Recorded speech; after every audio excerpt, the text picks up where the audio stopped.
And hi, everybody. Guess what? It's me again. You must be sick of me by now. I just keep coming back. You can't get rid of me. But you know what? This is my festival, and I get to have fun. And that's what we're going to do tonight. We are going to, you may have noticed, I'm no longer at the Betsy Hotel. I'm actually now on the moon, because you are about to experience what I experienced about 7 years ago. Is when I discovered this particular piece of literature called Jews on the Moon. And so I was so blown away by it that ever since, I always thought something has to be done with this amazing series of novels. And they are written by a very interesting individual. And he will tell you a little bit more about himself. His name is Stephen Geller. And about 7 years ago, I was in New York. Those of you who watched the other day and saw my Still Jewish After All These Years, during that period, I was actually staying with a lovely couple in New York named Bob and Magda Katz, who are very sweet people, and they opened their home to me, and they allowed me to stay in their place. And it turns out that Bob Katz and Steve Geller went to school together, if I'm not mistaken. Right, Steve? Yeah. There you go. So they went to school together, and I was introduced to Steve, and Steve Geller is with us now. Hello, everybody. So Steve wrote a book, I guess the first book was called Jews on the Moon. And I read it, and I thought it was one of the most funny, inventive, creative, modern, contemporary looks at Judaism, but through a very interesting science fiction, Hitchhiker's Guide to the Galaxy meets Jews. And I thought it was brilliant. And I was very privileged at the time to have Bob introduce me to Steve. And he wrote, so Steve, first of all, before anything, tell us a little bit about yourself, your background, how you come to this Jewish world, because you're very Jewish. You're almost too Jewish, but you can't be too Jewish because that's me. So I won't give you that title just yet, but you are very, very Jewish, and in a very good way. How many of these novels have you written? What's your background? How did you get to it? Let us know a little bit about yourself. Okay, I was born and raised in Los Angeles. My father was a composer and conductor in the film industry and records and radio. And my mom was an actress before she had me. And did the first Clifford Odets Awake and Sing in Los Angeles as the first cast there. And so my background was really in theater and in film and in music and so on. So I was raised in it, and that was kind of home for me. But I always wanted, I loved writing and I loved theater. And my mom was born in Poland. She was born in Lublin. My father was born in Toronto. My grandparents were born in Kiev and Odessa. And the weird thing about it all is my grandfather, my father's side, was a tailor in Kiev. And my wife, Kay, who is under that flying saucer somewhere. Kay, you want to open up so you can meet Kay, my muse, my life's partner, my collaborator. There she is. I mean, she was a world-class figure skating dance champion before she met me, and decided, well, I think I'm going to write as well. And it turns out that whatever she puts her heart and soul and mind to, she can do. She's just an extraordinary human being. But it turned out that her grandparents were also tailors and also in Kiev. This is all very weird. And I was teaching, I was an artist in residence at Dartmouth College, and she had left skating and was in her mid-20s and had taken a course of mine, and we became very friendly. And 3 years later, she was living with me in Los Angeles. I lived in Rome for many years writing novels and writing film. And I've been in the film industry since God knows when, for instance, the very beginning of me. And professionally, my first job was actually writing special material for Gene Kelly when I was 13 for recordings that my dad did with Gene. And then I did lots of plays. Bob Katz was my roommate at Dartmouth, and we put on plays together. And then I went to the Yale Drama School. But this time I was really in love with theater. But I'd done so much of it that I wrote a novel instead. And my second novel was picked up, and it was called She Let Him Continue. And it was made into a film called Pretty Poison that became a cult film in the 60s with Tony Perkins and Tuesday Weld. And I despised the film because I thought that the tone of it is so darkly comic, and the movie was just cute, and there was nothing cute about it, but that's another issue. In any event, from there, I did the adaptation of Slaughterhouse-Five, of the Vonnegut novel, and then Dino De Laurentiis asked me to do the Valachi papers, and I ended up moving to Rome and lived there for the next 20 years out of choice, because I wanted to do my own writing, and Rome was so inexpensive. I could do one film a year. I could choose whatever I wanted to write, whether it was in LA or whether it was in France or whether it was in Italy. And that was enough for me to live and do my own writing. And so I was writing a film that I liked, and I was working with, I think, the most extraordinary directors at the most extraordinary time in Italian film. With Fellini and Antonioni and Jeremy and Elio Petri. I mean, I could go on and on. It was like a golden age, and Vittorio De Sica was still directing, and they were friends of mine. Did you ever meet Marcello Mastroianni? Mastroianni, I worked with him. I did a film for him. And Peter Sellers. That's another story. That was based on a Goldoni comedy. It would have been, and Anne Margaret. It was a 3-character movie, and the director was a brilliant Italian set designer. This was his first film, and he totally panicked when he realized that 2 out of the 3 actors in there did not speak Italian. And I said, don't worry about it. If it's a bad take, I'll make a little sign, or I'll tie my shoelace, or I'll do this. You have a dream cast with a dream script, go for it. And he panicked. And so they kept Mastroianni. And are you ready for this? They got rid of Peter Sellers and Anne Margaret, which is like saying, it's like saying, well, God doesn't exist. I don't understand. But Marcello and I became friends, and I mean, how about Giancarlo Giannini? Giannini, I adored, and his partner, and he and I, our children went to the same school, so we were always at school meetings together. Yeah, and Rome's a small town, but his Mariangela Melato, who was his acting partner in all the great films that you've seen in the States. I mean, I was absolutely in love with her work, and she was going to be in a film that I was to direct as well, and she unfortunately died. Wow. All right, let's get back.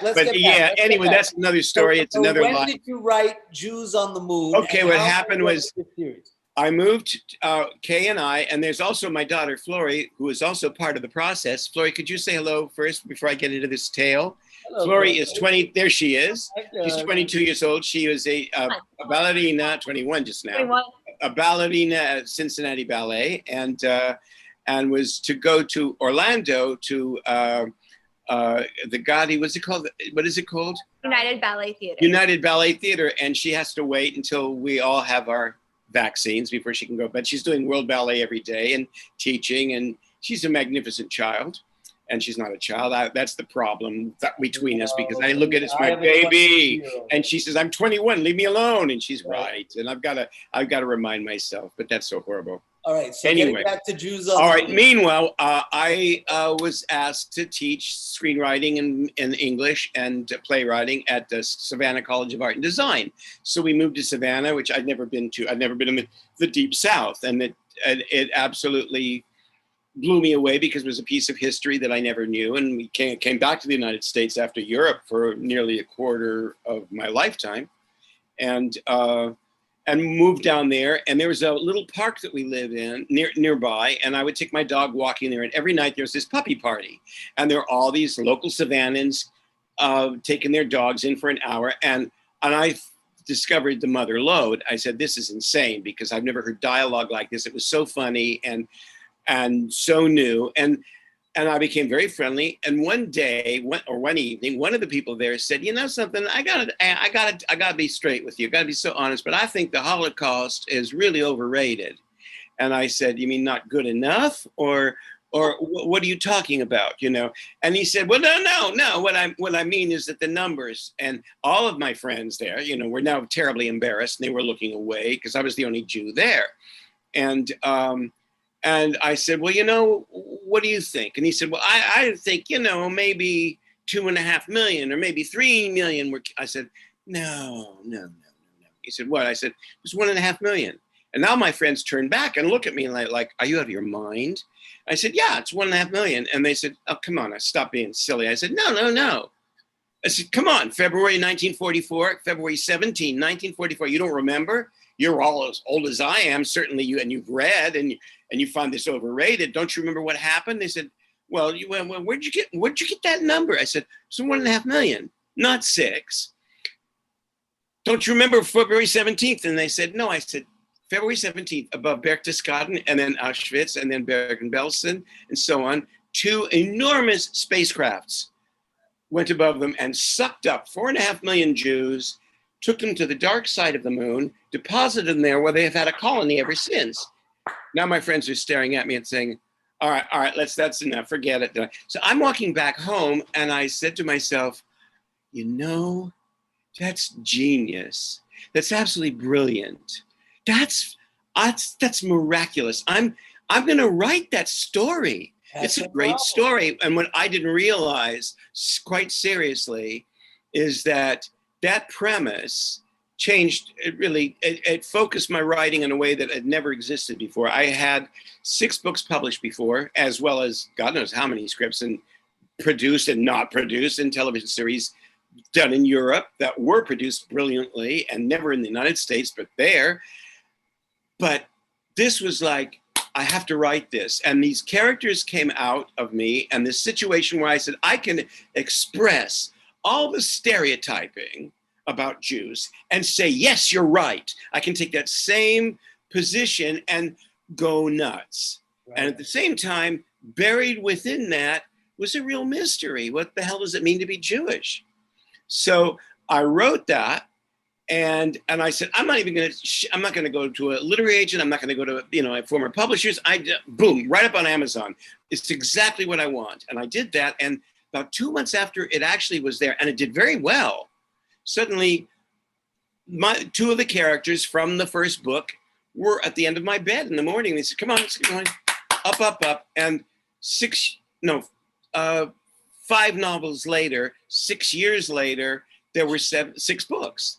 Wow. And it goes all the way from what you're going to hear tonight, which is just the setup, right, to the last book, which is called Jews in Dark Matter, with Jesus the Christ and other big surprises, which is really about Jesus versus the Christ. And then the one before that, Jews in the Bosom of the Big Bang, which is my favorite. It's really about Shakespeare pissed off that everybody says he never existed. And so there's this huge trial presided over by Genghis Khan and this fantastic Mongolian spirit. And it's on another plane. I'm telling you, it's a breathtaking book. So it's my favorite one. Tell us very quickly about Jews on the Moon. The premise is, we got the premise. Well, the premise you're going to hear. I'm not going to say anything about the premise, because that's what you're going to hear tonight. What we're seeing is this. What we'll be hearing is a dramatization of the beginning of the book and the premise of the book, with Newman Fears, alias A.B. Hoffman, and me and my wife and daughter playing all sorts of other parts. I mean, we were throughout the whole thing. So you'll get an idea of exactly where this is going, and understand it may sound at times dreadfully anti-Semitic. It's not. It's basically saying, this is the kind of shit that you've been feeding us and you believing for so long. Let's play it for what it is. Well, a lot of people accused Mel Brooks of being horribly anti-Semitic when he did The Producers. Oh, absolutely not. There's so many. I read the novels. I read the first 3. And I was so blown away by the whole thing that when you and I talked, and you had taken my Yiddish class, and we were discussing, and I told you about the festival, and I had one last open slot for Saturday night at 10 o'clock. And you said, why don't we read Jews on the Moon? And I went, hallelujah, let's do it. So here we are, ladies and gentlemen. I'm going to go away. I'll come back. I'm going to be playing Newman Fears, the last Jew on earth. And Steve, I give it to you, and off we go. And afterwards, we could talk about it a little more. All right? Okay. Give me a minute. Give me a Yep. minute. I'm gonna get off for a moment and just do a little bit of electronic stuff, and then I'll be back on, and I'm gonna be a little dot as a narrator. Okay, well, so you go away. I'll stay on until you come back, because You got otherwise it. it goes to my logo, and it shouldn't have to go to my logo. So ladies and gentlemen, I mean, this is very wild. Like I said, Hitchhiker's Guide to the Galaxy meets Yiddishkeit. It is quite a stunning piece of literature, and perhaps it will be a film. I've always told Steve this needs to be a movie. So having said that, are you ready, Steve? I'm all set. I am going away. Goodbye. I'll see you in a little while. Okay.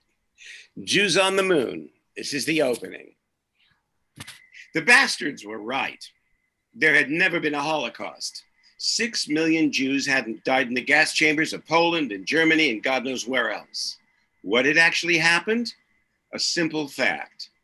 In 2217, when the pandemic had only 2 more years to go and global warming was finally over, as was most of the human race, Newman Fears, the last Jew on Earth, had flown to the moon and had discovered 16 million Jews living beneath the Mare Equilibrium.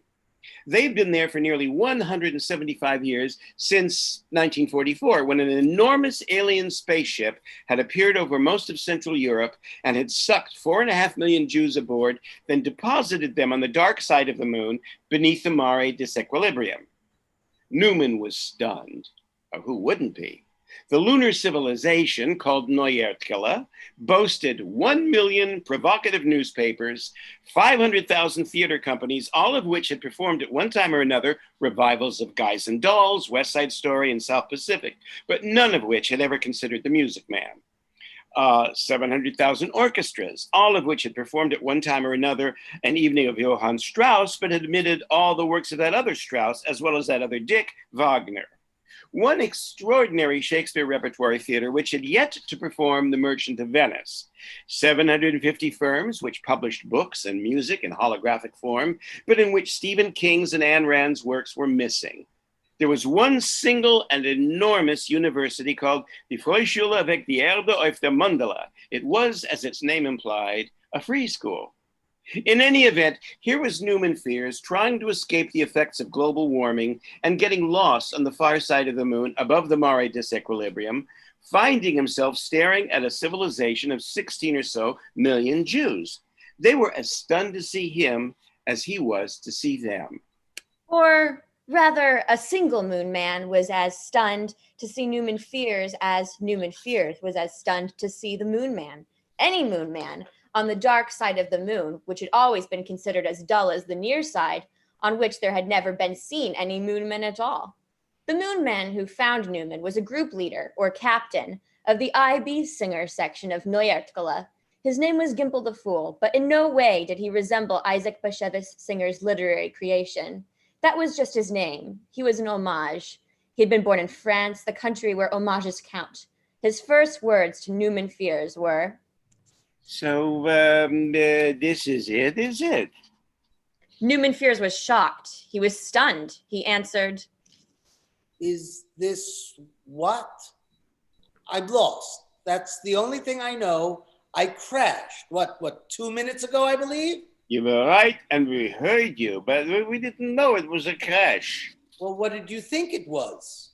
A very diminutive meteorite, peut-être. It was a crash from my flying machine. Forgive me, now we know. So listen, you're Jewish? What if I weren't? Well, it doesn't matter, we'd still be right. Right about what? It! Right about it. This would be it. We'd be right after all. And by it, you mean... By it, we mean the inevitable and horrific lunar invasion by everybody else on Earth. Well, don't worry yourself about it. That's not it. I am the only invader I know. Everybody else on Earth is either dead or long gone. So let me get this straight. You crashed all by your lonesome? Yes, but I can always take off. Well, that's what makes you a very interesting invader. No, hardly interesting at all. And from what I've read, historically, invaders aren't usually scared shitless. Oh, but you are. Definitively. And you really come from Earth, and you're implying you're also Jewish? Implying nothing. What? Are there Jews on the moon? Jews everywhere. Venus, Mercury, Mars, Jupiter, even on the sun. Now, how can anyone survive on the sun? Listen, how can Jews survive anywhere? There's a guy living on the sun named Horowitz. I got a card from him last week. Yeah, but it's so hot. It's funny, that's what he wrote. It's really hot. Did you get a card too? No. Well, he just put in a pool anyway, so how bad can it be? Plus, he can get all the channels from everywhere which surf in backwards and are prominence. He's discovered over 60,000 civilizations in places the Goyim said couldn't contain life.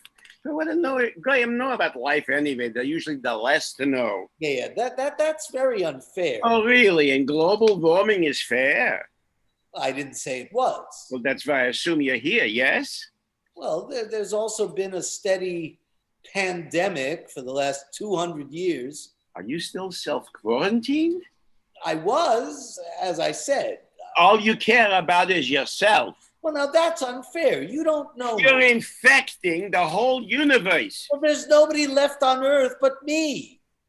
I'm the last of anything down there. And furthermore, if I were you, I wouldn't go blaming the Gentiles for global warming or the pandemic. Why not? They've been blaming us for everything else. Boy, I must say, it's a little bleak down here. And what about down there? What, you mean the Earth? That's the last place you saw, right? Boy, fuck. I couldn't agree with you more. Welcome to the moon. Come on, let's go down. I'll show you Noyet Killer. Newman Fears followed Gimple down a long path to a cave door, and from there, once it had opened with a magic word or two, Newman was stunned. He turned to Gimple with a grin. This looks like the London of Wren and Adam. Parks on every corner, townhouses with gracious interiors, harpsichords playing. What is that? Handel or Dittersdorf? Mozart. This place sounds like the musical score to a health food restaurant. And that sky. Is that a reproduction of a Pompeian astrological dome? The stars appear to move. It's gorgeous. Yeah, sometimes when I get sick of it, I go back to the surface and watch the meteor showers pulverize the shit out of everything. Why? Sometimes a little cosmic smashola gives me a nice guilty feeling about being so lucky. Gimple took Newman to Government House, which in fact was the largest Starbucks Newman Fears had ever seen. Wow! This coffee bar! It's enormous!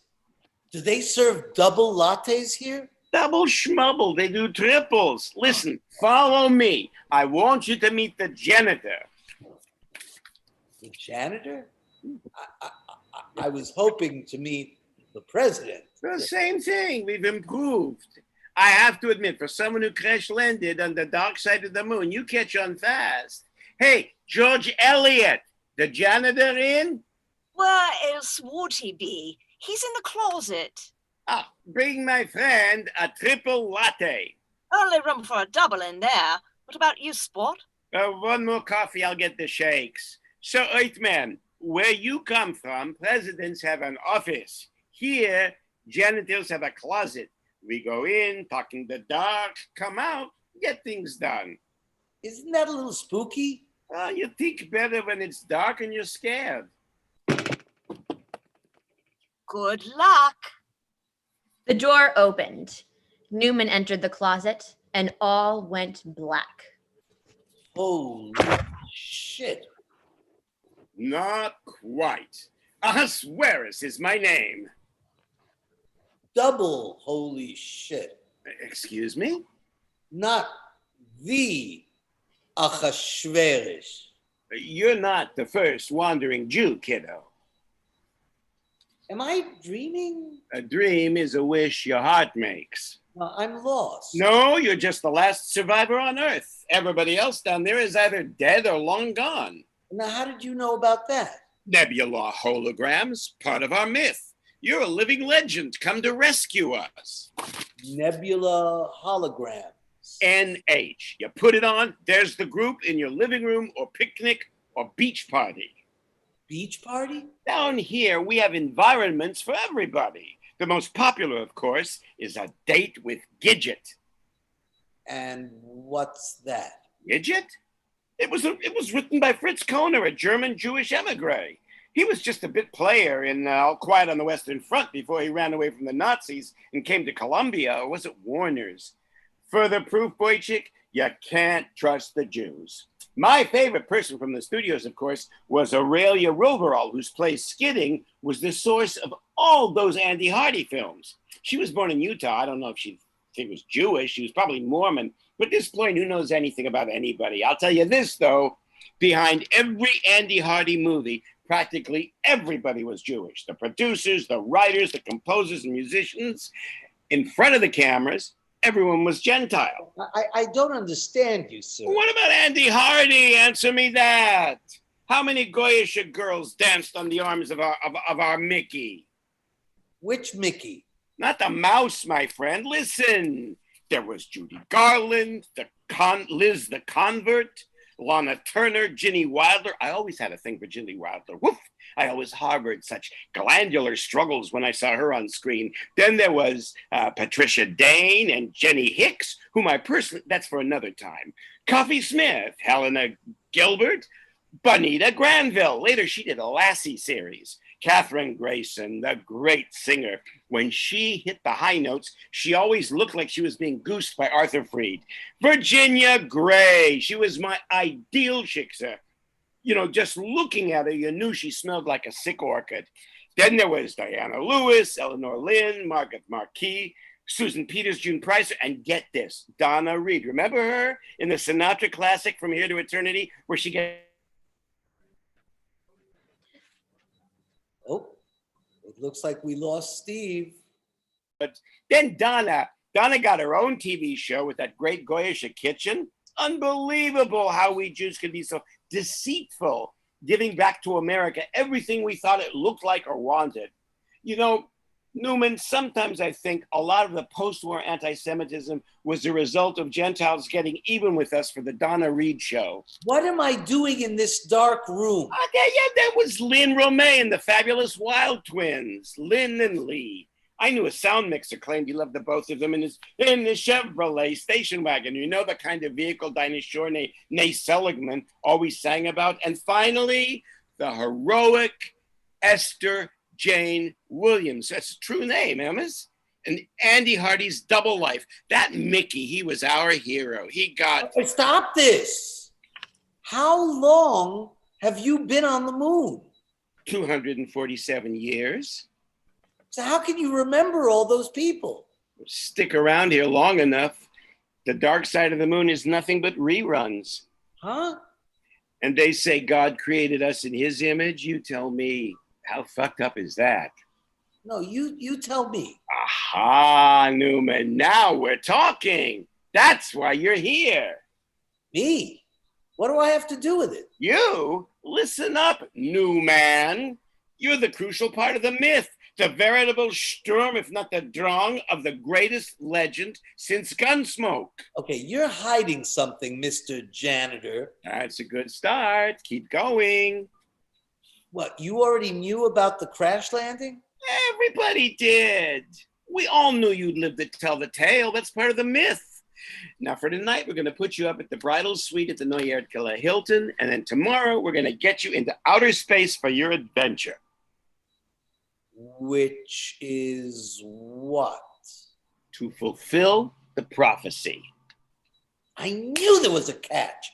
And what? What is this prophecy? You, my dear, are going to find the key to the mystery of the Jews.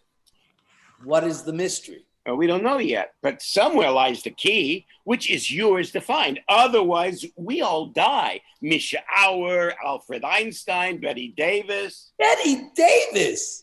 Are you telling me? I'm telling you, it's a mystery. The whole thing is. And you just better find that key. In the morning, inexplicably, Newman found himself seated on a lazy boy recliner inside an orange disc, which was warm and purring like a Persian cat. Something surrounding him said, No, listen, where do you want to go? Where am I supposed to go? Up, up, and away! So, I guess let's go. Wow, whoa, you're fast. Whoa, this is fabulous. What should I call you? Idea, I'm just a flying saucer. Yes, but I'm hearing you. You speak. You must have a history. Anything you say. All right, may I call you something? Don't you have a name? A name? What the hell for? Well, if nothing else, just to be polite. I mean, well, that is to say, I feel as if I were speaking with a person who is also a friend. You are a friend, aren't you? No, I'm just an orange disc with a lazy boy and 2 straws. And of course, a glass roof that is impervious to all manner of shocks and must not be tampered with, or we both will die in a horrible death. Okay. Okay. How about if I call you Mr. Saucer? Listen, why don't you stop worrying about calling me anything, Pally, and just tell me where you want to go? Very well. Take me to the key to the mystery of the Jews. Where in hell is that? Okay. How about you just take me to the mystery of the Jews? Listen, I'm not programmed for anything more mystical than giving you ice cream and taking you for an Orlando sort of ride. Be more specific, please. All right. Forget the earth for the moment. Forget the moon. How about you swing me to the closest colony of the most ancient Jews in the universe? Ancient Jews?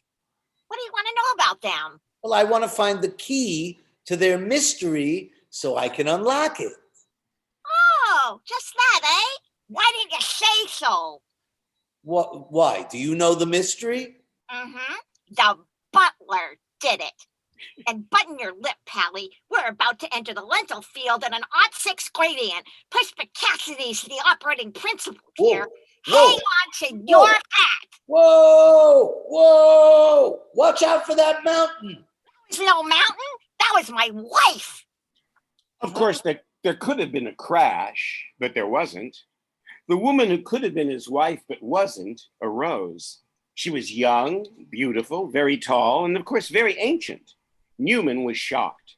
As soon as the very tall woman rose, she was taller than any mountain on Mars. She reached down and brought Newman up to her on the palm of her hand. Whoa, wow. Who are you? Binah cannot be seen by mortals. Only the Queen Mother can be seen. You're not seeing me. Then you're the Queen Mother? Of course not. I'm Binah. The Queen Mother sent me to answer any questions you may wish to have. If you are who we think you are, who are you? Newman Fears. I'm from the Earth. Have you been sent throughout the universe to discover the key to the mystery of the Jews? Well, yes, in fact. Well, yes, in fact, what? Well, I'm not going to lie. Who sent you? The wandering Jew, Achashverosh. I swear, us don't know him. I swear. Yeah. Was that a joke? You're the one sent here with the punchlines. Huh? Dunkele, How can you discover the key to the mystery of the Jews if you don't even know what the mystery is? Well, isn't it just about survival? That's certainly mysterious enough, but is it the mystery? This appears to be a never-ending sentence. How can I find the key to the mystery if I don't know what the mystery is in the first place? You can begin by saying what it's not. Okay, it's not a best-selling novel. It's not. It's not Rosebush. It's not. You have 5 more seconds to come up with an answer before I brush you off the palm of my hand and flip you off to the worst part of Mars, which, as you can see, is most of it. All right, give me a second. Or It's not Mickey Rooney, that's for sure. Or all the women who played his girlfriend, according to the Wandering Jew. 2, 1. Sorry, Mr. Fears. Off you go. A very tall young woman, who was also ancient, winked at him, then flipped him off her palm and into a seat in the largest open-air holozone he had ever seen. He was seated in the center of a surrounding series of seats, carved into the middle of a Martian mountain. At first, he seemed to be the only one present. Then, over his head, a lion appeared in a wreath and roared at him, followed by an eagle, an ox, then one heck of a superior-looking pretty boy. As they all began to roar, above them in stars appeared the title, Martian Golden Movies presents The Mystery of the Jews, starring Key Luke. Now it can be told. Suddenly, a figure in cowboy garb appeared in the center of the arena, John Wayne. He spoke directly to Newman. Hi there, sharpshooters. You're probably wondering what a slow-talking, dim-witted non-Jew's even doing here, rambling on about the mystery of the Hebrews. John Wayne on Mars? Did you ever do any sci-fi? Newman turned to his left, and another figure presto changoed at once beside Wayne. He wore a blue business suit and sported a highly brilliantined hairdo, Ronald Reagan. You know, our pretty wonderful mystery. Heck, they've been with us since the dawn of time. And that's a long, long time. And you want to know something else? That's something even longer than I can imagine.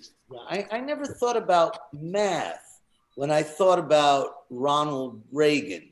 Suddenly, a third figure popped up beside Vice President Ronald Reagan, wearing jeans, a red and black checked flannel shirt, and a shooter's vest. He carried a deer hunting rifle, Charlton Heston himself. Well, I used to play a Jew or two, and I'll say one thing for those people. When they want to speak, they can talk your ears off. That, to me, is a heck of a mystery. My people have been rambling on and on about them for millennia, but I gotta hand it to them. They still take the cake. Let me add something to your wise knowledge, Chuck. My fellow actors and I are old friends from the Warner days, and now we're going to play a great story, which I hope you're going to like.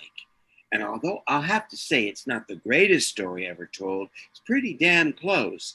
And that's all. And it was written and directed by one of the greatest people in show business, my good friend Elia Kazan, with Adolph Monju as Pompous Pilach. And it's called Three Wise Men. Or where is Adonai now that they need him? Or is it her? Where's my bifocals? Bifocals.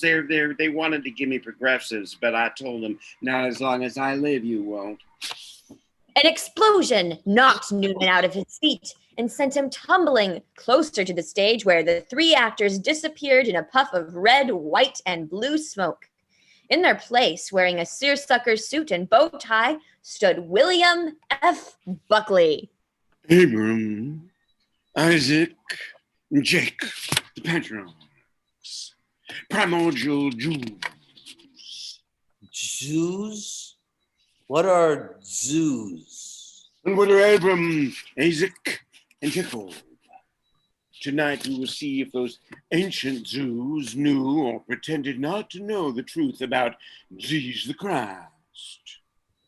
Sees the Christ. Who's Zeus? The righteous Lord has wonders to perform. By now, Newman Fears was incensed. His incense of himself was both frustrated and abhorred. He rose and addressed them all. All right, this is ridiculous, sir. I can't understand a word you're saying. Is that deliberate on your part? Are you trying to be smarter than the rest of us? Or are you just a bad actor? You're not supposed to understand nothing, Jew boy. I don't understand any of you. Suddenly, a red-nosed fellow in a tight-fitting suit and beat-up boater appeared, flipping his hat off his head and onto his cane. W.C. Fields. Wait for it, my boy, wait for it. Just needs a little elbow grease, that's all. Care of the great flywheel fortune. Brought to you by Jews, which, so I'm told, Jews everything. In the places of the actors stood the three patriarchs. Excuse me. Abraham, Isaac, and Jacob, to great applause. You have 3 questions, my boy. The first $64,000 Jew question you can ask of Abraham. You mean I don't have to have the answer? If you did what I need to read the book, now be swift or Abraham will take a powder. Amscray, disapparuni. All right. What is the key to the mystery of the Jews? To which Abraham stepped forward and replied, Paradise here now, what else is there? Is that the answer? 2 more questions, Sonny Jim. 10 seconds to go for a cool million. Use every second to shop right here at your earliest convenience, but never give the sucker an even break. The 40-second question, sucker, to be asked of Isaac. All right. Isaac, sir, how can you believe in a God who asked your own father to kill you? Whoa, well, that's quite a stumper, little man. You're making Isaac unnaturally tongue-tied. My uncle was also married to an Hawaiian. Hot and cold running lays careen throughout the living room. Come on, boy, hurry up, or you're on your way to attaining the booby prize. 3rd and last question. Newman turned to Jacob and emptied himself of any and all thoughts. After a moment, from deep within, he asked Jacob, Tell me about the coat of many colors. Good question. You want to talk fabrics or you want to talk cut? You tell me. Well, if you think this is just about a coat, you should never have been born. That was the exact line and the precise moment at which the Queen Mother appeared, clapping her hands 3 times, snapping her fingers, and suddenly only Newman and the Queen Mother were face to face in an amazingly rich and resplendent library that stretched to the heavens. Newman said, "Paradise," then was embarrassed, then was stunned to find himself wearing a coat of many colors. Where are we? In paradise. So, young man, are you ready to be sacrificed? For what? And to whom? Immediately, the Queen Mother picked up a large and ugly hand knife, put her left hand above Newman's heart, lifted the knife high, and was about to plunge it into Newman's chest when she stopped, put a hand before her mouth in surprise, and said, Oh, I'm sorry. Would you like to ask me anything? Yes. Why are you doing this to me? Oh, you think I don't know what I'm doing? Why would I think that? Why wouldn't you? You're being held down hand and foot by 6 invisible women, and you don't have a question? Like what? I have so many. Like I don't know, like perhaps, what do you think you're doing, lady? But why should I think you don't know what you're doing when it looks like you know very well what you're doing? I'm about to take out your heart with the knife, And I'm no cardiac surgeon, and I'm sure not an Aztec. And you lay there and assume I know what I'm doing? For a moment, Newman Fears thought about that. Then he asked the Queen Mother, Have you lived before? I exist. I'm the Queen Mother, as in the divine feminine kind of Queen Mother. Yes. And do you think I don't remember what went on before? What does that have to do with now? Is that your problem? That everything must have a cause and effect? You mean it doesn't? Mr. Fear, am I or am I not asking the questions? Am I the one with the knife? Fair enough. Then let me put it to you this way. Have you ever been in this kind of situation before? If I had, I wouldn't have had to ask this question, would I? I'll buy that. Let me put it to you this way. Do you like being held down by 6 invisible women? I could answer if you could tell me, do you like holding that knife?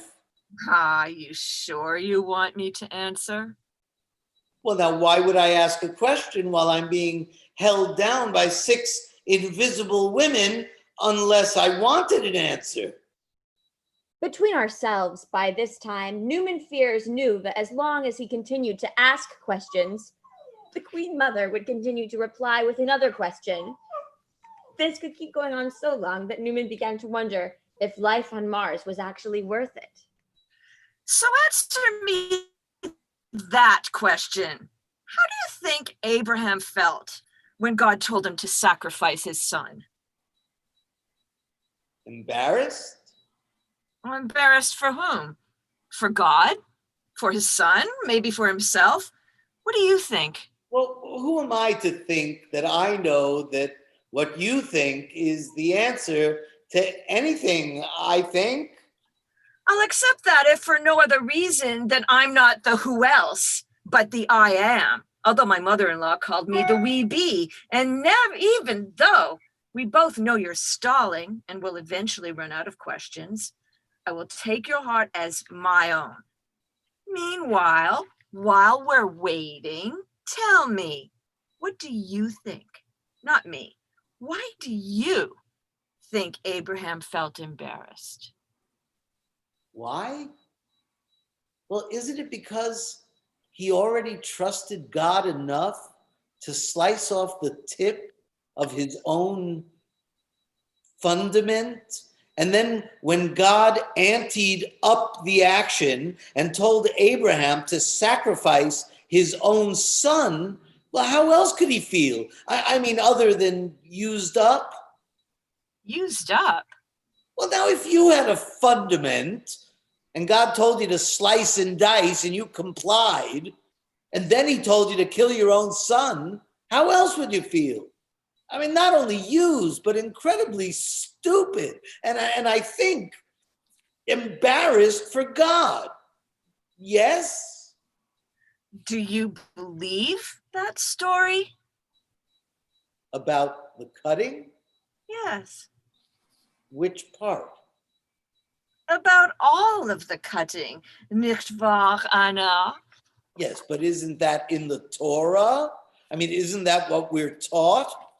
If you think the Torah is only about snakes and slices and slitting the throat of your child, don't you think Jacob was right? When he said, if I believed all that, I shouldn't have been born? Do you think he's right? Well, what else should I think? Think paradise, said the Queen Mother. And for Newman, those simple words should have been a sign that all the questions were over. For the knife came down with a whoosh. But nothing happened. The 6 invisible women were gone. The Queen Mother had disappeared. Newman Fears was back on the lazy boy recliner, and the saucer was forcing him to drink some green tea and telling him he needed lots of antioxidants. Trinken, meine Engel. Gewalt. Ist die Schwärze seine Yid? Yes, maybe. But here I am, and I'm still alive. Then thought, maybe that's the mystery. Or maybe that's just the key. Newman Fears was such a goofball, and even the orange saucer knew it. Nice try, kiddo. Training tomorrow. Meanwhile, where do we go next? Implying there were so many places yet to go, and so little time to go there. But they would, and they did. End of reading. Oh my goodness. Wow. Jews on the moon. Man, oh man. So, wow. Like I said earlier, I read the first three. I never got around to the others. But I was really so impressed with the way it just kind of flows. Tell me about the process of writing it. I mean, how many pages in this particular novel? Because I remember them all being very, very thick. Well, there were maybe 280 in Jews on the Moon. And then in the next one, this was Jews Beyond Jupiter, the second book, there are 359, 360. And they kept getting bigger until finally, they were like this big. The last two were really big. Yeah, I remember the last ones that I saw. They're really, they're like really almost 1,000 pages. Insane. Yeah. Wow. So how long did it take you to write these? 7 years. 7 But it was but I mean, this is gonna sound totally metaphysical, but they really wrote themselves. I took it down. I listened. I understand. Yeah. Believe me, interesting enough, I don't want to go off on this a long time, but I had an idea many years ago for a film. And I wrote a treatment and I went out to LA and I tried to pitch it and nobody was interested. And it was like, all right, what a waste. And then I thought, maybe if I wrote it as a novel, it could, maybe that would get picked up. And I remember the first day I sat, I'd never written a novel. I had no idea what I was doing. And I just remember sitting down and coming up with the first line, like the first sentence. He couldn't help himself. And suddenly it just started to flow. Yeah. And the next thing I knew, I had written an entire chapter and then another chapter and another chapter and another. And I still have not finished the novel. Unfortunately, I got busy doing other things.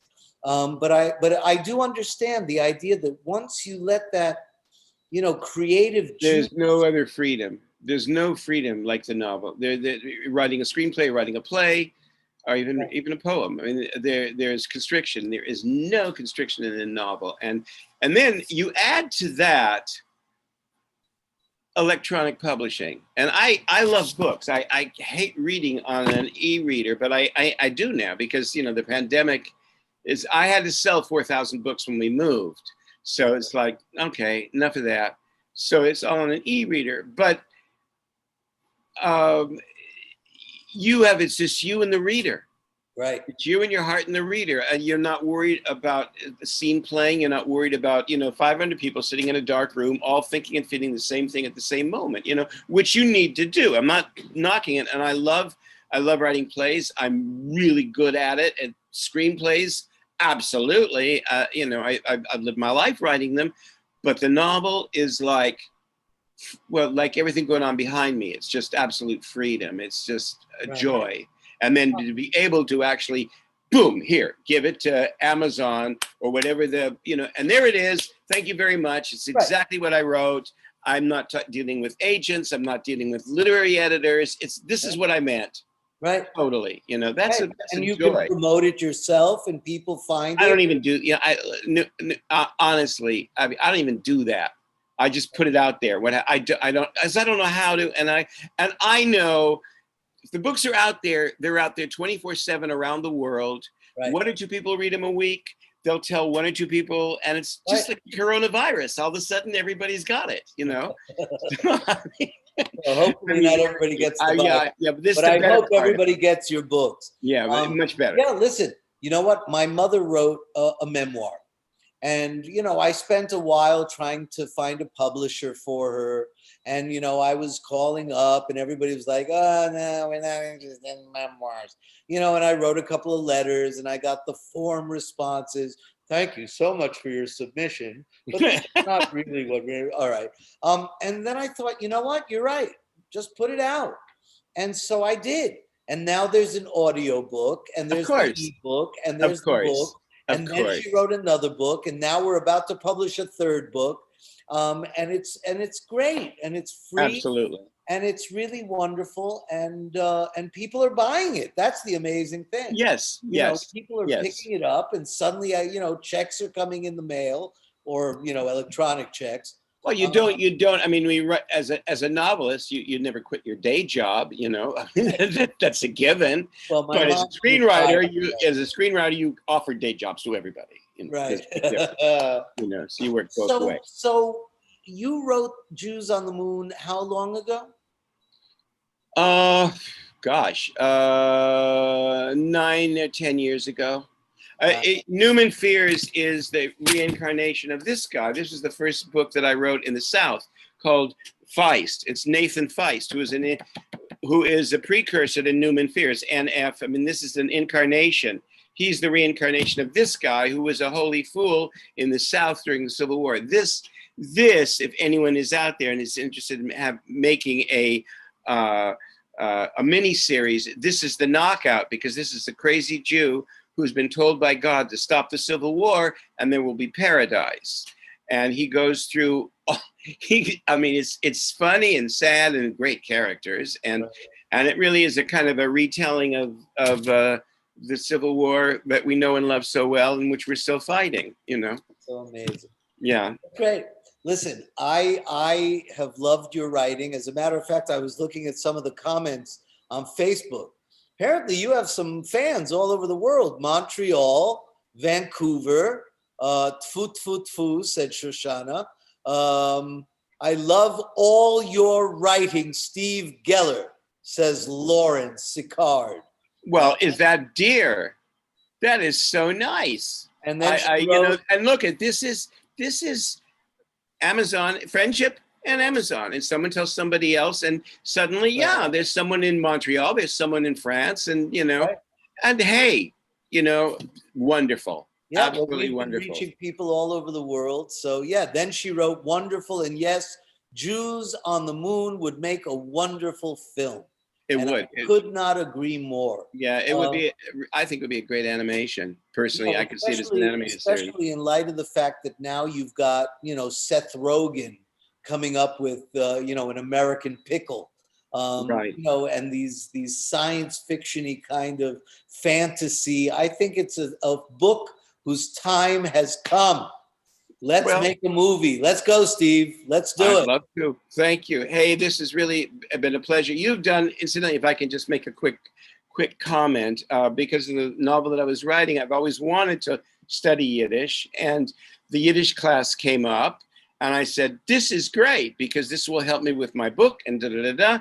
So I took the Yiddish class, and anyone who has not taken it is missing out on an absolutely joyous experience. And Avi and his mother are beyond spectacular.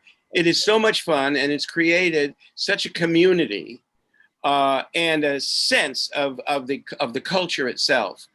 Internationally, and this is why this Yiddish festival doesn't surprise me, Avi, that you've done it and that it's been as successful as it is, because I wish I had all the time to just say, okay, I've got the week, that's it, I'm seeing everything as it is. I saw the Stadt ohne Juden, which is an amazing film, and then the wonderful documentary on the poet Chaim Plotzek, which is a heartbreaker and just magnificent, and there's so much in the singing, and well, that was like this is like 2 weeks of an hour class that Avi gives. And that if you haven't taken it, go into I Love Yiddish and Well, you know, the classes, because they're really I have to figure out how we're going to start offering the classes again. For those of you out there who don't know what Steve is talking about, my mother and I have been teaching Yiddish conversational courses online called Yiddish Fun 01. And then we had a sequel called Yiddish Fun 02. yay. And so we've been teaching those in 6-week installments. We've already had, I don't know, 250, 300 students. But because of the festival, I had to kind of stop it.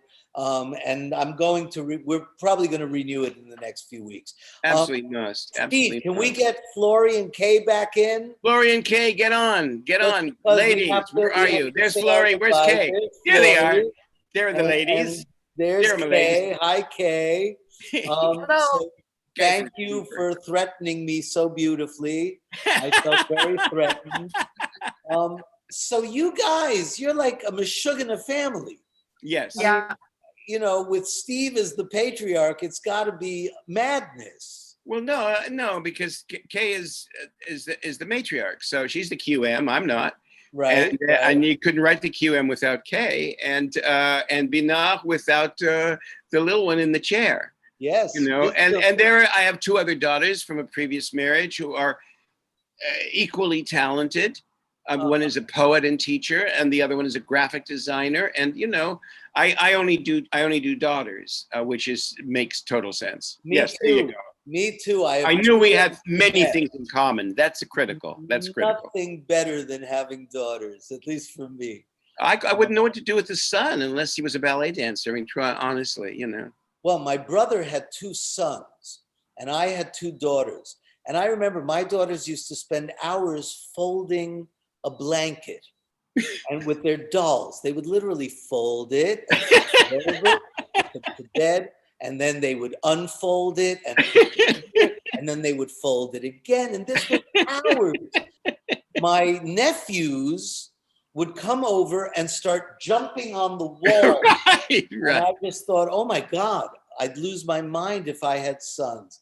So anyway, guys, this was so much fun. It was a hoot and a half. It's already past 11 o'clock and I have a long drive, and tomorrow is our big, finale day for the festival. Wow. We have some very giant events coming up. But this was great fun. Thank you, Steve. You and I should definitely stay in touch. Absolutely. And let's make movies. Let's make TV shows. I got it. I think it's definitely what needs to happen. So we're going to do it. We'll do it. We'll be in touch. Good. Okay. Right. Ciao all. So much. So you guys can go. I'm going to say goodbye to everybody who's left. We still have a few people left in the Facebook and in the YouTube. So let me say my goodbyes. Okay. Ciao, everybody. Thank you for such a good time. Our pleasure. It was a joy. Love to all. Good. So thank you. Everybody, that was a little bit of Mishigas for a Saturday night at 10 o'clock. I like to, I like to find a variety of things so that we see that Judaism and Yiddishkeit and Jewish culture is not just Shalom Aleichem. It's not just klezmer music. It's not just anything. It's everything.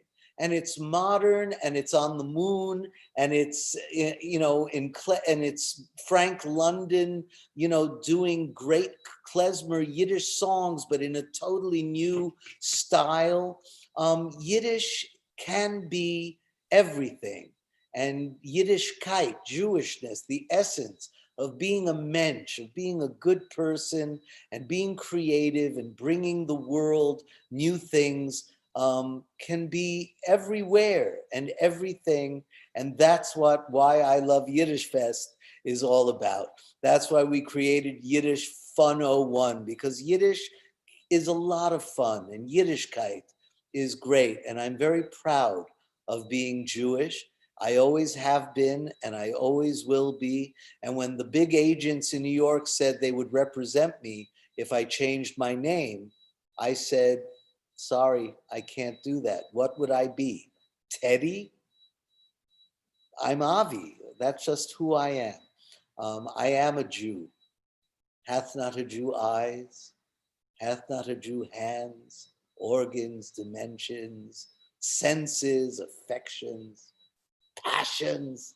I mean, even Shakespeare knew how great the Jewish identity was and is and will always be. So on that note, ladies and gentlemen, thank you for another great day of the festival.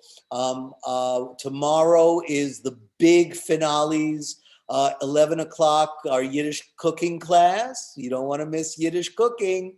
And then the internet premiere of a new play called My Mother, My Sister, and Me, starring Broadway's own magnificent Lonnie Ackerman, featuring and discovering and introducing a great young talent, a young girl named Alexa Lasanta, that I did Brighton Beach memoirs with not that long ago, before COVID. And she was so brilliant. And when I found out about the play and I read it, I thought that lead role of this young girl from the Bronx in 1969 was so perfect for her. And she auditioned for Richard Klein, the director, and read with Lonnie Ackerman, and they loved her so much that she is going to be in the reading tomorrow with the whole cast. I am not involved in any way, shape, or form. Good for me. I get a rest tomorrow, but I get to watch this really interesting play about leaving the Bronx in 1969. And then the culmination, the grand finale of the festival is the celebrity-studded Stars of David, from story to song, probably one of the most wonderful musicals about Jewish identity that I've ever come in contact with. And I can't thank Carol Fantel and her husband, Roy Fantel, enough for being able to put it all together and all the talent that's in it. So many people, Lorna Luft and Lonnie Ackerman and Richard Klein did me a favor and participated. Brendan Holzer and Daniel Barrett and Patty Gardner and Cassie Levine and Mia McLean and so many others and Eleanor Risa did a couple of voiceovers, and it's all beautifully put together. And that's at 2 o'clock tomorrow, and it will close our festival. Thank you to our sponsors, the Betsy Hotel, right here at the beautiful, beautiful Betsy Hotel. And the University of Miami and Gallery 22, Miami-Dade County, so many others. And please, I know you've heard me say this before, but fill out our survey. Let us know how you like our festival, and let us know how we can make it better so that next time, and hopefully it won't be that long before there's another festival, because as long as there's COVID, we're sitting at home and I'm really, really bored and I have nothing to do. So why not put together a festival, right? So, so please send us a survey, let us know, patronize our sponsors if you can, or at least look them up and see what it's all about.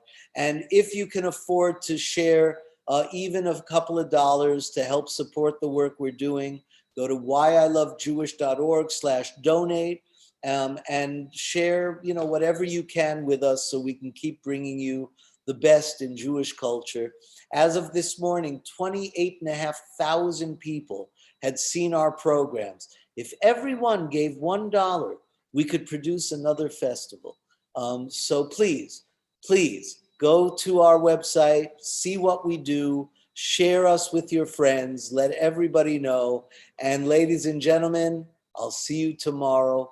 A gute Nacht, a süßen, gesinnten Nacht, and sei gesund und stark, and a schönen and herzlichen Dank. Thank you so much. Good night.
My name is Chaim Shaked. I'm a professor at the University of Miami, and I am the director of the George Feldenkrais program in Judaic Studies, and I'm the founding director of the Sue and Leonard Miller Center for Contemporary Judaic Studies, which is a university-wide center at the University of Miami. If we look today at the Jewish world, the Jewish communities in most countries still have segments which adhere to the old definition of who is a Jew, but much larger segments today consider themselves Jewish because they are part of a tradition, part of a culture. One such important element has become known more recently as Jewish peoplehood, a subject which is of great interest to me personally and to the programs which I am developing. Jewish peoplehood includes, for instance, a very important component of the Yiddishkeit initiative, and that's why when I heard of this idea, right away I outstretched my hand and we are developing a partnership.